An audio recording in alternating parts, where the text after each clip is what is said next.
Kyla. Hello. Welcome. To choreograph, I always end up doing like a Y2K moment. I'm stuck in the year 2000. Mm-hmm. But I mean, it's not a bad year to be stuck in. That's right. The best music. What's Y2K songs have you choreographed to? Ooh, I just recently did Me and You by Cassie. Me and You. Yes. That's a fab song. So. What else? Ooh, today actually I choreographed to this little like dance hall Jamaican song. It's called Dude by Beanie Man. That's also like a 2000s moment. Anything early Destiny's Child, anything maybe young Chris Brown, young Usher, very much so easy. Like those just get me moving. Yeah. I think like back then music was just so experimental and it's just so easy to like get creative. You think it brings out your natural style because you're so like fun and playful? Yes, I think so. It's like I try to find the trending songs and I try to find the songs that, have that little check mark on Instagram or whatever. But like it just doesn't do it for you. It doesn't do it for me. Wait, what about Espresso? I like the song. Yeah? I like the song. It's just it doesn't make me dance. But like I can listen to it. Yeah. Like I think Sabrina Carpenter is so cute. She's so funny. Just like a little Barbie doll. Yeah. Have you seen her nonsense outros? No. Where she like switches up the lyrics. Oh yeah. And she's always like throwing shade. Yeah. I love it. And she seems like she has like a good, like she's a good time. Yeah. Like she's all funny. like raunchy but like cute. Yeah. There's a tweet that was like, why does that beautiful blonde girl turn into a horny Dr. Seuss at the end of her song? So true. No, it's so true. I love her for that though. Yeah, and I love her set too because I didn't get to watch, like I didn't go to Coachella this year, but I saw a lot of my friends were on tour with her.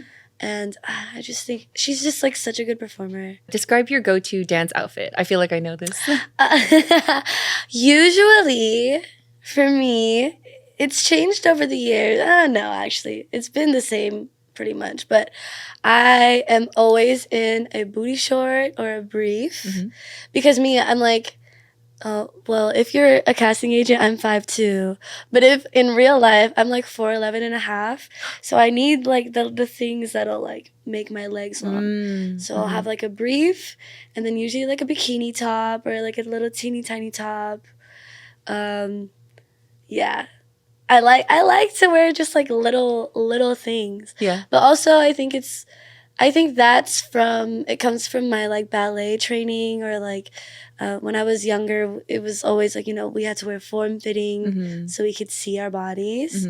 So yeah, I just kind of got used to that. Yeah. I always wanted to dance in a bikini top, but I get scared. Like, do you do anything to like, do you use like double-sided tape? No, honestly, people always ask me.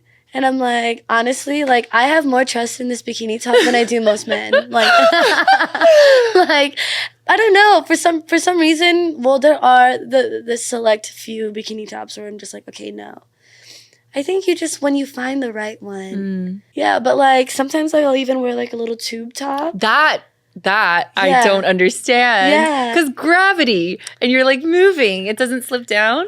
No. Wow. No, but maybe I'm lucky, but it doesn't. But I think you just have to like be one with it. Right, yeah. Manifest that it's not gonna fall, and I think it'll. It just has to be tight, right? Yeah, and that's why I'm always like, whenever I do my laundry, it's so funny because it looks like eye patches. like it's not like normal human clothing that I fold. Yeah. It's like my friend was at the laundromat with me one time helping me fold, and he was like, how am I supposed to fold this? I'm like, just give it to me. When you're like packing for vacation, everything could fit in like a tiny little bag. Yeah. In a telfie. And like the smallest telfie. That's like 12 outfits for you. Yeah, pretty much. That's so funny. And you can mix and match it. So it really is like 24. Oh my gosh. I need to get more bikini tops for this summer. Do you have any brand recommendations? Ooh, brand recommendations. My friend, her name is Stav. She makes amazing doing bikinis. She's a dancer as well, So so she it's, you know, knows. like her little Yeah. her side gig. I love her bikinis. For me, I would say go to Brazil and go, like, that's where I got all of my bikinis that I've been wearing for the last 2 years. I went to Brazil and I went to this place called Saara, and it's basically like the Santee Alley of Brazil. Okay, yeah. And they just have all of these teeny tiny, like, super tight fitting, like, perfect bikinis for like maybe $3.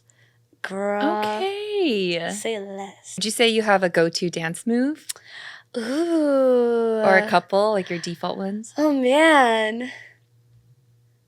Well, now, like, I love a good twerk. Like, I love a little, like, specifically, like a little, like a tiki, like a tiki twerk. Like, in Brazil, they'll call it, like, a quadradinho. Ooh. But, like, I'm not super good at doing the quadradinho. Like, I don't want people, I'm not saying I'm the most fab, but definitely, like, I love a little, like, twerk moment. For me, I've always loved doing floor work. So it's not really like a specific dance move, but I love floor work.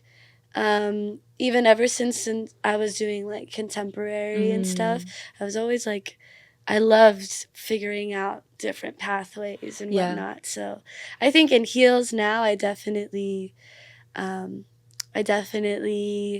like exploring in that. But I've noticed both of those things in your choreography. yeah, a little twerk, Lots a of little twerking. floor. Yeah. I think when I first met you, it was at a Steezy shoot for Nicole's Juicy, which Yeah. I love that piece. It's Yeah. so fun. And at the end, she, like, you guys freestyle and stuff, and you're just on the floor twerking. Yeah. So cute. The outfits were so cute. You were so cute. And yeah, a lot of your pieces have floor work. Mm-hmm. Do you have any tips for someone that wants to be better at floor work? Because I feel like it could be kind of scary for people. I think, yeah. So, I mean, this could really go, I could really go on and on about this, but I think the biggest thing is understanding the word opposition. So, opposition, it's exactly, you know, opposite directions. So whenever I'm dancing, I always think about the top of my head reaching all the way up to the sky, and then whatever's on the floor is grounding into the ground, so that you create space for yourself pretty much.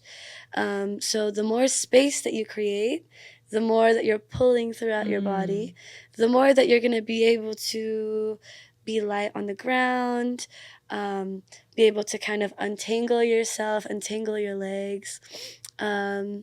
So there's that. That's my teacher coming out.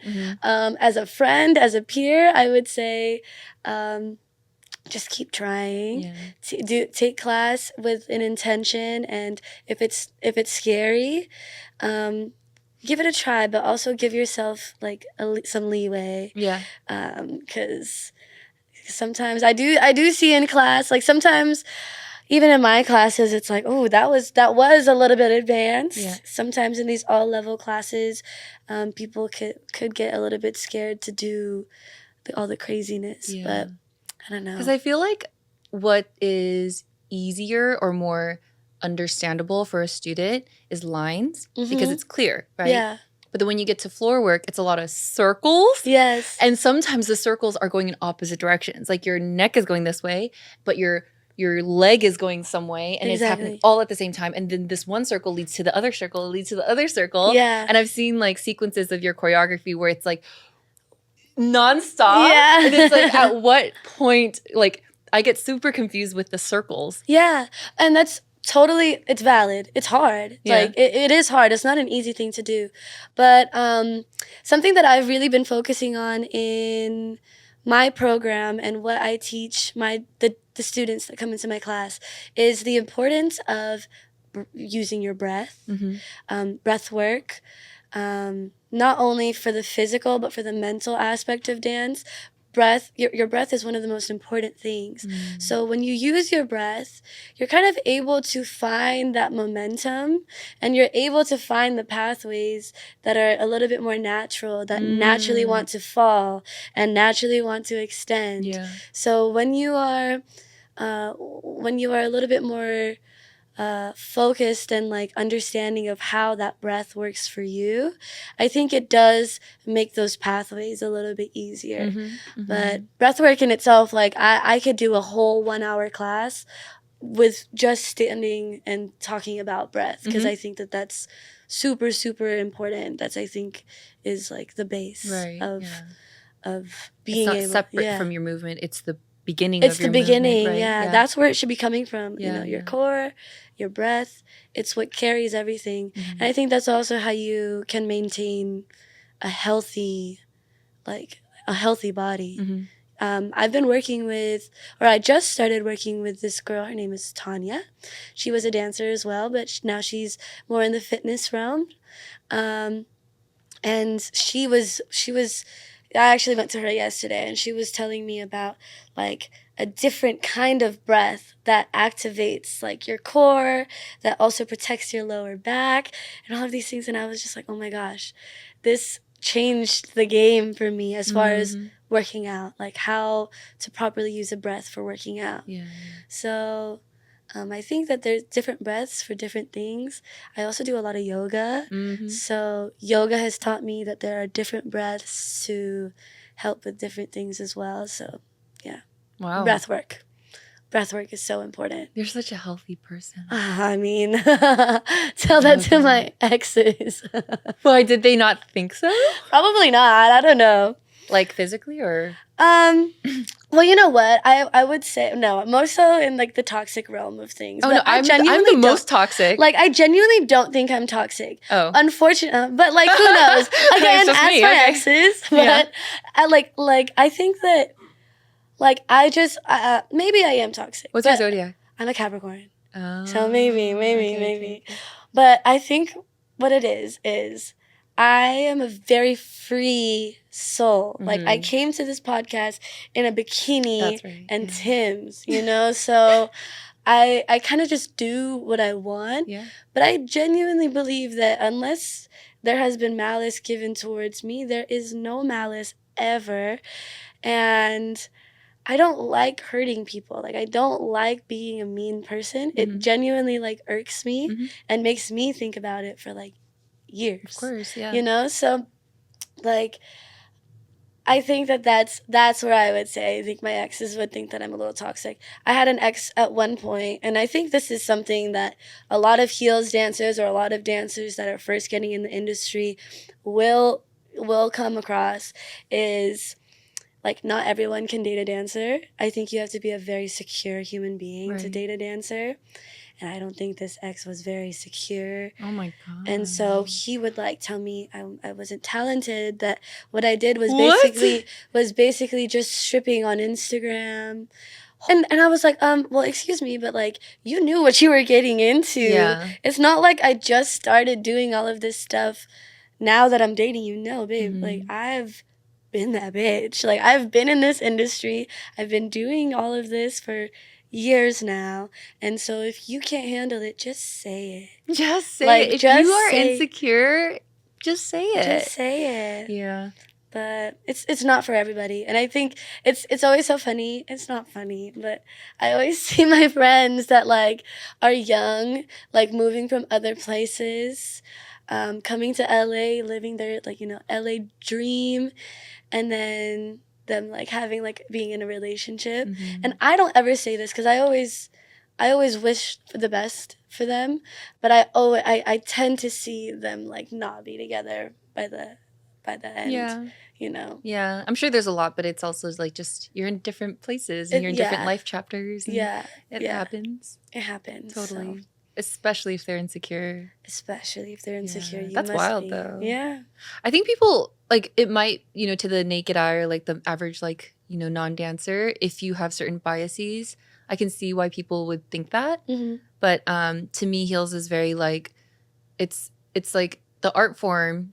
It's clearly there's a lot of technique involved and athleticism, and it's more like powerful, like empowering and sensual, feminine, all of that, rather than like whatever like your ex thought, you know? I mean, absolutely. I think the reason why as well, like, I gravitated towards heels was because of that, like, that feminine release that I think I really needed. Being in a male-dominated world and, like, industry, too, because even though there are a lot of female dancers, but if you go higher in the ranks, you see less and less like women in power. So it can be a little bit taxing as like a woman, as a dancer. You're constantly being, you know, sexualized and put in positions where maybe it doesn't feel good, but then you go into a dance class, you go into a heels class, and you can just be yourself, which is really, really nice. And like, I don't know, I think also like something that I've done a lot of research in and something that I'm super passionate about is how you can use dance as therapy. So that's why I even got into the big breathwork talk, because that's a big aspect of how you can use dance as therapy, is the breathwork aspect of dance. When you are breathing and when you're cognitive when you're cognitive of that breath, you are telling your brain how to like feel your body, how you can feel your arms, how you can feel the tips of your toes, and just being fully grounded and aware. And then on top of that, to add the aspect of like being in a heel and healing the feminine, like it is really healing. So I don't know, I think that's why I really gravitated towards heels in my dance journey. It really did help, because this is my therapy. Like dance has really like helped me through so much, through navigating like being in LA, growing up in LA, navigating relationships, friendships, business, my relationship with myself. Heels has really like helped me figure it healed me, period. I'm sure you've seen that effect of heels from your students too. Yeah, it always touches me when it's like I get a lot of like, especially when I travel more overseas, I get a lot of people that are like maybe mothers, or maybe have just gone through a breakup, or are like figuring out their sexuality, or whatever it may be. But they come to class and maybe they're not perfect, but what I love about the heels community is we really are. It's just like it's so girlhood core. Like, you know, we're just like cheering for each other. Genuinely. Genuinely. Yes, I will say like it really depends on where you are. Some communities are less inviting than others, but for the most part, I would say that the heels community around the world is very like, you know, I got you, girl, you did that, did that, girl. But I think the only time that it does get a little bit toxic, like the heels, because I myself actually had to take a break from being in a heel and teaching heels and taking heels classes because of the mental aspect of like my worth was in my sexiness. And I think that the only reason why it got there was because I put a lot of pressure on myself with like filming. Sometimes I felt a lot of pressure with like when there was like a job involved. It really like put a lot of pressure on like how I saw myself. Like I couldn't see myself for just, you know, you tried in this class, you really like, you looked beautiful doing what you know, it was really like I was like, oh, they did better than me, or oh, like they got the job, or I don't know, or I didn't look good in that video and now it's out, and now, you know, it's like a lot of these things ended up like making it a little bit toxic for me.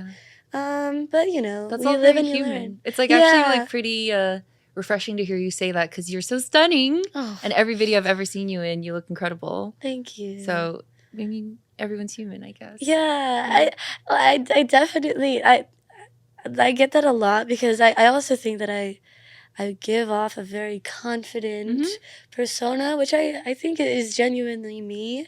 But I do go through my own things. And I think in this dance industry, there is a lot of pressure.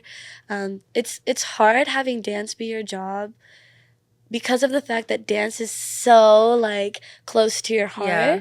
I think most dancers that become professional dancers, they do it because they love it. Yeah. You know, so being a professional dancer was really tough on my mental health for a long time because, like, I remember I was on this job where they had to paint my skin white because they said that I didn't look Asian enough. Oh.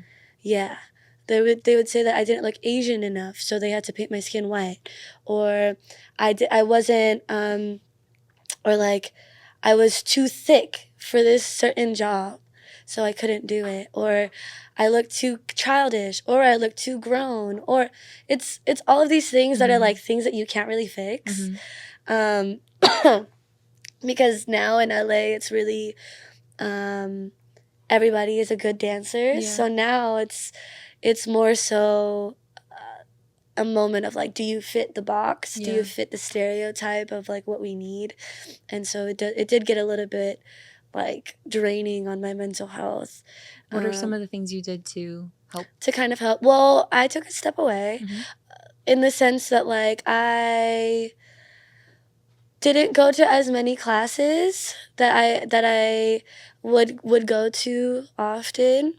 I started focusing on like my friendships outside of dance because I think that like I really got into, not saying that like my friendships in dance are bad, but I did like focus on that bubble. Yeah. So then I started losing touch with the people that I realized are good friends of mine that grounded me and kept me, you know, like in a normal normal. I say normal when I'm not talking about dancers because I think dancers are not normal people. I am not a normal person. But I could agree with that. You know, but like I definitely like I had to just get away. I had to find the things that I liked outside of dance, and it made me then realize the things that I loved about dance. Yeah. So it's just I think finding that Brings balance. You balance. Yeah. Started doing yoga. Started going to the gym. A more holistic approach. Yeah. But also just like going to parties, being a normal human, just an LA girl. I traveled. I was able to, and luckily for my job, it's because of my job that I traveled, but I think traveling outside of LA was a key in me finding that stability and balance that I needed in my life. Because when I was here in LA, everything seemed so big. Like every little thing like hurt, or every little thing was so, it was just so drama. Like everything was like either peak because you're too close to it, you're too in it. Yeah. But like traveling, seeing how different people lived. I was in Brazil for like two months, and I saw just a different kind of life. I traveled to, one of my other favorite places is like Tunisia, Africa, North Africa. And you could just see a different way of life again. I got to go back home in the Philippines. Something that really touched me about that was like the organizer, they asked me to do 2 jazz funk classes and 1 heel. And normally I'm always teaching heels classes with the option of jazz funk.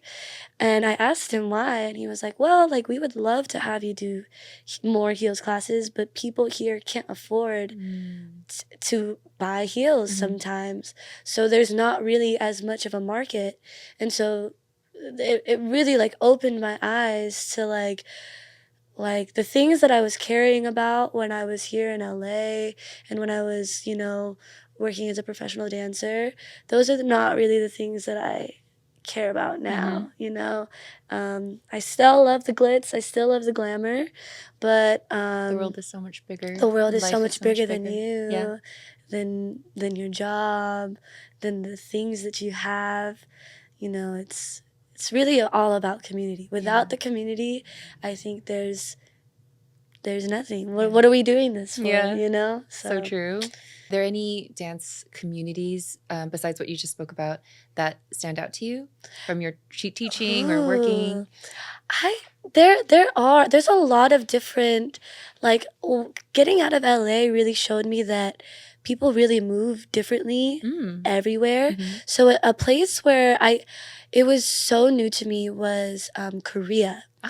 Where are you from? I'm Korea? Korean. Are you Korean? Yeah. And so in Korea, I was able to go there, teach some of my own classes. I pretty much taught how I normally do wherever I go. But then I was able to take class from Bhad Bhabie. I love her. So I was able to take her class. And it was so interesting the way that it worked, because I would go take the class, normal, take it. And then once you learned everything, we had a moment to film the class, film it, and then everyone actually looked back at their video mid-class, looked back at their video and basically just corrected themselves and saw how they were doing middle of the class, so that by the time cameras came out, they felt a little bit more maybe secure or whatever. I was talking to my friend about it, who's also like a Korean dancer, like from Korea. And they were just like, yeah, here in Korea, we're very like analytical about how we take classes. Whereas I feel like in the way that I approach dance and the way that I was taught how to do dance we didn't have cameras when I was first dancing. So it was very much so cognitive and like feeling it in your body rather than seeing it, you know? So, but I think both work. Yeah. Clearly, there's amazing dancers in Korea. There's an amazing scene of dancers there. So it's just really interesting. That was definitely one of the biggest shocks I had as far as community goes. Yeah. But it was really cool. Yeah. It was cool to see and experience for myself. That is cool. That does make sense, knowing the culture. Yeah, and being really methodical and deliberate about what you want to do, but also, you know, there's a lot of different philosophies around videos and class and stuff like that. But I think at the end of the day, Korean people are really good at business. Yeah. And they know that what helps you market is the video, right? Yeah. And so the better the video looks, the better it is for everybody. And really at the end of the day, like the students do want that too. It's like your memento to take away from class, and they're the teacher too. So all of that makes a ton of sense. It totally made sense. And it was just like it was different. So, you know, it makes me get more creative. I put it in my in my wheelbarrow and see what works, see what doesn't. I can see where both sides, you know, because the only thing that I would say, like, with that approach for me, for instance, would be like, I would just get scared that I would start judging myself a little bit too soon. And so that's where it would, I think, just be for me. You want to have like a majority bottoms up, like inside out approach, and then maybe like polish a little bit, but not overcorrect and like end up stunting yourself. Yes, exactly. But I totally get it. It works. How did you start dancing 0 to 1? Your very, very beginning. Well, actually, how did I start dancing? So, how it happened was I moved to an area called Pomona, California. I never danced before. I was doing like student council and violin, and my parents were just trying to figure out what worked for me. And we moved right next to a dance studio called Adage Dance Center, where I met my very first mentor, Mark Galvan. And he is a very, very important person in my life. And we still are in touch till this day. Very, very important to me. But how it happened was I just randomly went into a pop-up class.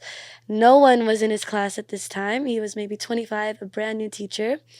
And he was very like methodical. He was very like intense about his training and how he approached things. And I basically had a private with him, my very first class, and he was just teaching me all of the placement. And he was like, why do you know how to do this already? And I was like, well, you're telling me how to do it, so I'm doing it. And then he basically just like fell in love with me. He was like he was like, okay, whose daughter is this? Like, as soon as we got out, and he was like, I need to take her under my wing. We'll make it work. Yeah. But like, she needs to dance here. She needs to dance. And my mom, she was the dancer girl back in college and high school and stuff. So when she found out that like I had a thing for dance, she was immediately like, okay, yeah, easy. Yeah. And from there, it was just, from there, it just kind of like, it went, and I just fell in love with it. I was so infatuated with dance. What are the early styles you did? So my first main style is, I learned this technique called Paula Morgan. It's a very like, it's almost like Pilates in a way of like, of like awareness of the body, of what muscles are the correct, like the healthy muscles to use to kind of, it's very cognitive. Yeah. Like, it's very like a working out kind of thing. Yeah. But then like I did competitions, so we did like contemporary and jazz, and I did all styles like tap, hip hop. I was training with this man named Nick Gonzalez. I trained in jazz with this man named Richard Elzy. He used to teach out at the Edge. For tap, I loved tap. I didn't get to really move forward with tap because there's not much. There are classes, but there's not as many classes out here in LA. But I was working with this amazing teacher named Carrie Elliott, and and I really thank my first studio for those mentors, because they really cared about us understanding our foundations and us, having fun while doing it. So, yeah.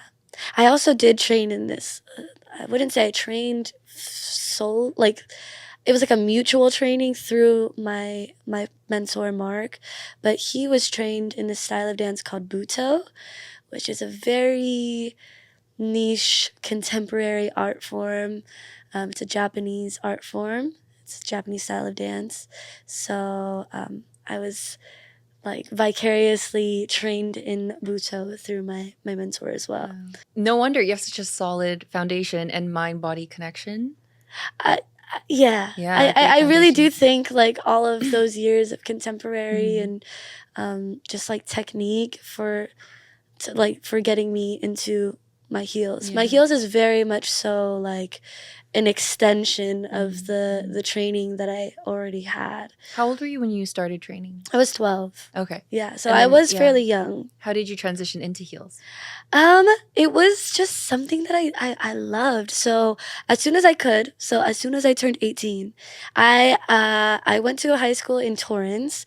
So my very first class ever actually was a heels class at Boogie Zone Utopia. Yeah. I used to go there too. Yeah. So I taught like maybe 10 dancers. They were all on my dance team.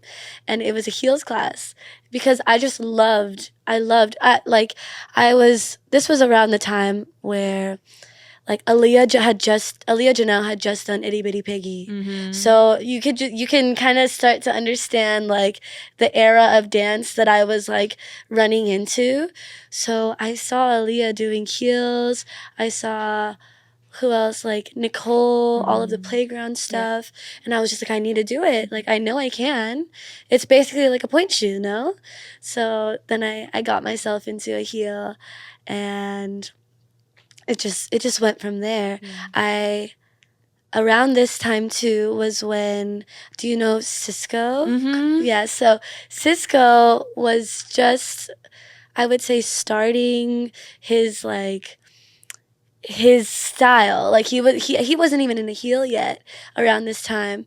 But he was just starting to like build his portfolio and build his core group of dancers in LA.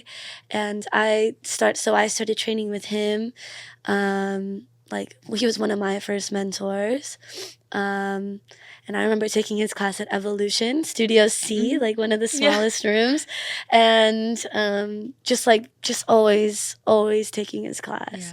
Yeah. And so he's my father. I love, but yeah, that's how I got into it. And then I just kept going. Like around that same time, I was then asked to start teaching, and then I started training with like Giannis Marshall, and the love just kept getting like deeper and deeper. Dream training, like the mentors. Yeah, I definitely am very lucky to have been in LA at the time where everyone was in LA training.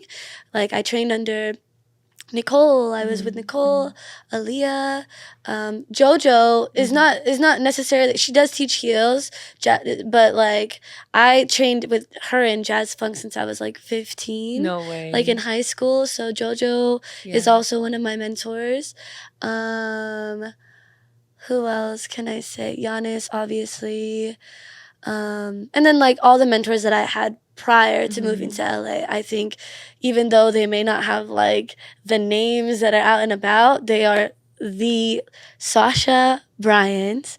If you don't know her, you need to know her. She was the Pink Power Ranger, okay? She was my high school dance coach, and she's one of the like the best mentors that I had, and is probably the only reason why I'm like the strong woman I am today.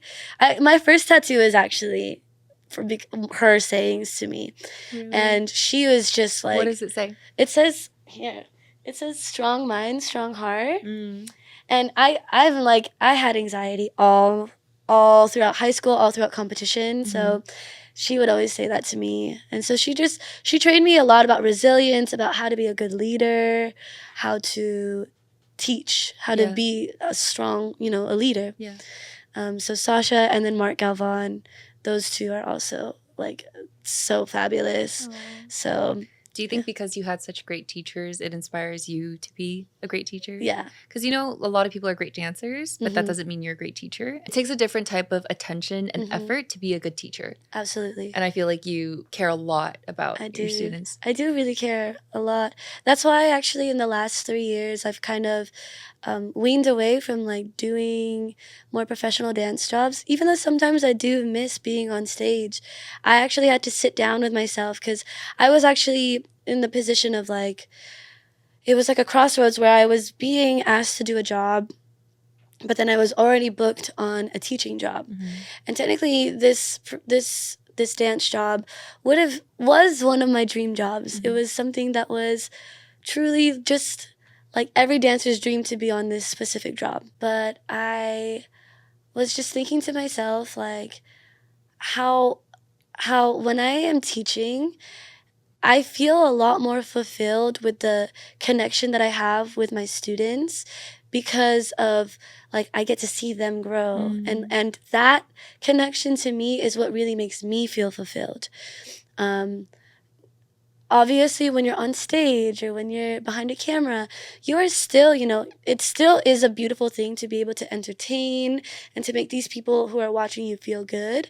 But it's not so like hands-on, So to me, teaching just really made me feel like I was in the right place, like I was doing what I was called to do. So I have put a lot more effort into like, okay, like this is my priority. My students are my priority. Kyla, what do you need to do for yourself to make sure that you are bringing the very best you can, So for me, like if I get a dance job, I'm already on a contract. That contract is going to be is my job. That's my job. And it's just so inspiring to me how clear you are about your values and your priorities.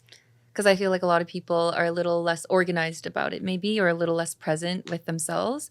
And so you end up making a lot of decisions that don't make you that happy at the end. And then you don't figure it out until, you have to really sit with it. Hey, but honestly, I'm only here because I was definitely going through it. Because here in LA, you have so many options. You have so many options to to do things. Like I started making music. I was being a professional dancer. Actually, at one point, I did music. I was on a dance job and I was teaching at the same time. And I just realized that, like, okay, Kyla, you can do all those three things, but what you can't have is peace. So what do you want? Like, I need peace. Yeah. I do, or else I can't function, or else I can't show up to anything properly, you know? So you have to choose what you can. You have to be real with yourself, and you have to go out and say, what can you do? Yeah.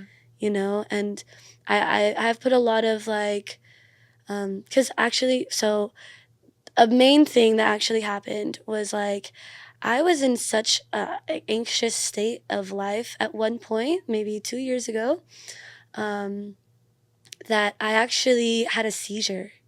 So I was in a really, really anxious part of my life. I was in a really toxic relationship, actually, and ended up having a seizure, into which my doctor told me that I basically, like, he at first told me that I might not be able to dance, like, depending on how my tests went.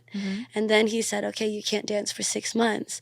So at that point in my life, I was just like, what the heck? Like, what am I going to do if I can't dance? Because this is what I do. This is my life, you know?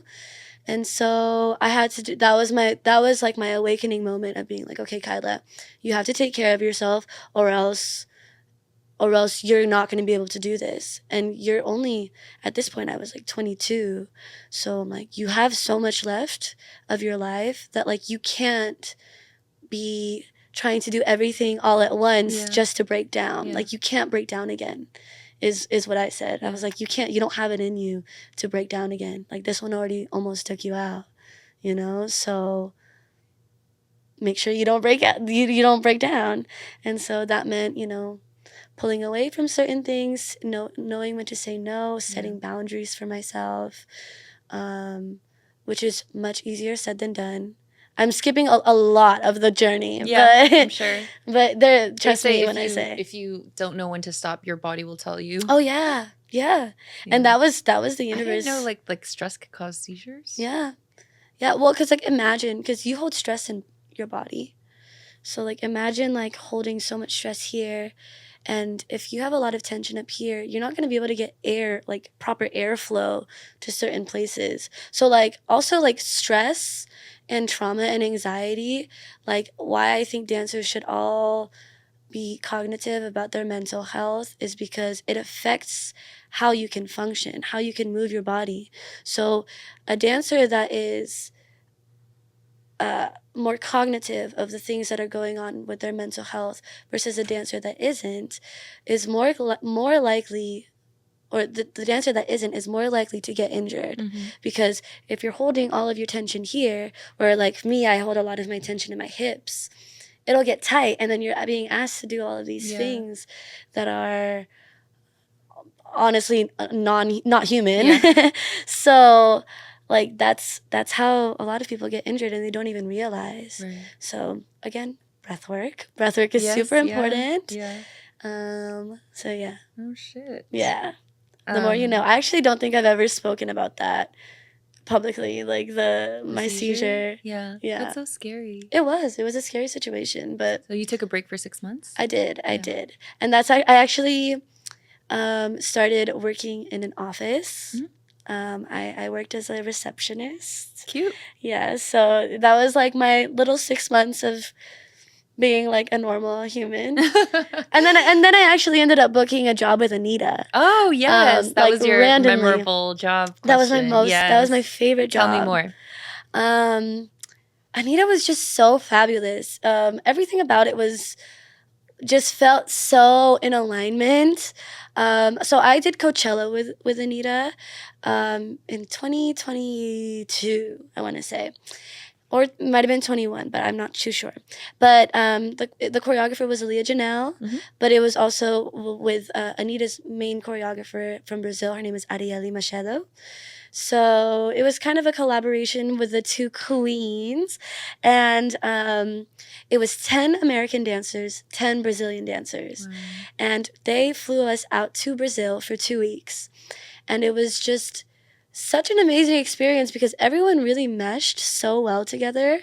I personally had never really danced with any of the American dancers, but I knew that it was like Tej Madalo, um, a lot of people that I just haven't worked with, but knew from, you know, being a dancer. So we all just like really meshed, and the biggest thing that I think was like so fabulous about that trip was that it wasn't just rehearsals. Like Anitta's very big on like showing Brazilian culture and making it as an authentic Brazilian experience. So when we were there, we saw like the rehearsal for Carnival. So we were like watching like all the bands like practice for the big parade that happens in February. We were there. We got to party, like we got to go to all these clubs and really listen to the Brazilian funk and really get into, because like having to dance Brazilian dancing is not just about choreography. It's about the soul. It's about the getting to understand how the music works, getting to understand how the hips work and where you need to relax and everything. So that was amazing. And then we spent 2 weeks in LA. So it was really fun because then now we already have these like strong friendships that we were making in Brazil. We got to bring them to LA and we got to show them what our parties are like, which are honestly, for me, not nearly as fun as what Brazil gives. But, you know, LA has its little things. It's all about the people you're with. But then we had Coachella. So we had 2 weeks of Coachella. My first time at Coachella, working Coachella personally. So that was an amazing experience. And then what was that like? It was really fabulous. So our set, I think, was, again, this was just like the universe working magic, but our set was the sunset time. So, and we were on the main stage, and it was on Friday. So it was the very first night of the festival. And so we just had like the most perfect weather. Like we had a 3-part set. So, and we had like our sets changed. So basically like every single set had a different lighting. Like our first set had like this beautiful like bright sun, and then the sun started going down, so then the second set had like this beautiful sunset, and then the ending was like more of like the rave type vibe, and then it was nighttime, so it was like so perfect. And then we got to be at Coachella for the rest of the weekend. So a lot of times dancers aren't able to stay at Coachella, but I don't know, Anitta's just that girl. And we were able to stay and have like artist passes and really got to like experience Coachella that way. So that was a blast. That was one of the most amazing experiences. And then I actually ended up getting to continue working with Anitta afterwards for her European tour, which was a lot. Touring. How does that work? Touring is just so much. Like there's a lot that goes. It is a dream. It's so amazing being in like a different city and seeing a lot of like different places in Europe. I was always curious, what's the schedule like? Like where are Crazy. How are you rehearsing? When are you getting to a new place and rehearsing or resting? So how does that work? Usually we would try to rehearse in the morning of, like at the event or maybe at the hotel that we're staying at. But you had already like prepped everything before? We did the Coachella tour. Okay. Yeah, so we did the set. Coachella set around Europe. And then how it really just depended, but like I remember we actually had 2 weeks off or like a week off in Milan, which was fabulous. But then like sometimes we would go 3 cities in a row. So we would fly, perform, fly, perform, fly, perform. Oh my gosh. So like we wouldn't be staying the night. Like we would just fly. Those were always the craziest weeks. Those were the craziest weekends. But sometimes we got days off. So like this is just an example, but like let's say we performed in Spain and then we didn't have the next stop until 5 days. So we would have days off in this beautiful country, and we would, go explore together as a group, which was really nice. but it did get exhausting, especially when your job is so strenuous, like having to do an hour-long set. And Brazilian dancing with the Brazilians, so high energy. The Brazilian set was so high energy. So it was a lot. How do you even take care of your body during a tour like that? I mean, I wish I knew at the time. I think that I was very like naive to like what my body could do because I was young. So I mean, I still am. Hold on, but I really believe that like the older you get, the more you start to feel things. Now, as I tour, because I travel a lot for work, I have to have a gym, or like I have to have massages, or like I find the time to do my self-care while I'm on tour. Now, when I was on tour, I was kind of just having the time of my life, and I felt it afterwards. And so I did a lot of rehab. I have a lot of people that I work with here in LA that kind of get me back and, you know, fix all the loose nuts and bolts and everything. But yeah, self-care is super important, and then just staying strong and having a good diet. Do you watch your diet when you're traveling and stuff? Isn't it harder? But it's so hard. Because there's so much good food. It's and sometimes like all you have. So, especially working with like Anitta, who's a very big artist, she'll be one of the last sets. So afterwards, the only thing you have available is like Carl's Jr., McDonald's, you know. So it's like sometimes you don't have the ability or energy, to get anything but McDonald's. What do you think the dance industry or the dance world is missing? I think it's community. I think it really is community, and like really feeling togetherness and like being accepting of all levels, shapes, sizes, and intentions. Because some people, we have to realize, aren't in it to be professionals. Some people are here for recreation, but that doesn't make a recreational dancer any less than like a professional dancer. I think that is what is needed. I think that we are able to make really big strides in things such as like dancers unions and you know, making changes in wages and all of these things because of community. I used to dance on like collegiate teams and companies. My last team was Culture Shock LA. And that was the last time I felt a sense of community, I think, which was a long time ago. So it's kind of sad because since then I just dance for fun. I'll like drop into a class here and there. And I think one of the things that makes it hard for me to go to a class is like all the regular things, right? Like maybe I feel rusty, or I'm not sure what I'm getting into, you know. You get lazy, the drive and whatever, like all of the regular things.